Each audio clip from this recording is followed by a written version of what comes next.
Hello guys, welcome back. നമ്മുടെ മൂന്നാമത്തെ ചാപ്റ്ററാണ് എ സി. നാളത്തെ പരീക്ഷയ്ക്ക് വേണ്ടിയിട്ടുള്ള ഓൾട്ടർനേറ്റിംഗ് കറണ്ട്. നമ്മൾ magnets and matter, electromagnetic induction A സിയിലെത്തി. എ സിയിൽ നിങ്ങൾ നോക്കി പോകേണ്ട കാര്യങ്ങളൊക്കെ ഉണ്ട്. ഇന്ന് എ സി എന്താണെന്ന് അറിയാം കേട്ടോ. എ സിയുടെ ഇക്വേഷൻ, കുറച്ച് നമ്മുടെ വോൾട്ടേജിൻ്റെയും കറണ്ടിൻ്റെ ഇക്വേഷൻസ് ഒക്കെ വരുന്നുണ്ട് അവിടെ. അതെല്ലാം നോക്കി വെക്കുക. പിന്നെ നോക്കേണ്ടത് IRMS VRMS, root mean square value.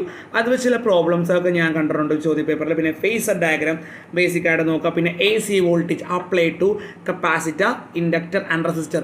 ഇത് മൂന്നും ഒരുപോലെ ഇമ്പോർട്ടൻ്റ് ആണ്. ഇതിൻ്റെയൊക്കെ തന്നെ ഫേസർ ഡയഗ്രവും ഗ്രാഫും നോക്കി വെക്കുക.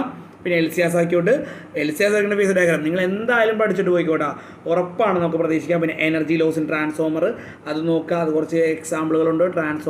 ട്രാൻസ്ഫോമർ റേഷ്യോ, ഇതൊക്കെ നോക്കിയിട്ട് പോവാം. ഇതൊക്കെ ഇമ്പോർട്ടൻ്റ് ആയിട്ടുള്ള കാര്യങ്ങളാണ് നാളെ. അപ്പോൾ എ സി നിങ്ങൾക്ക് സിമ്പിളായിരിക്കും കേട്ടോ. So all the best for your examination. By.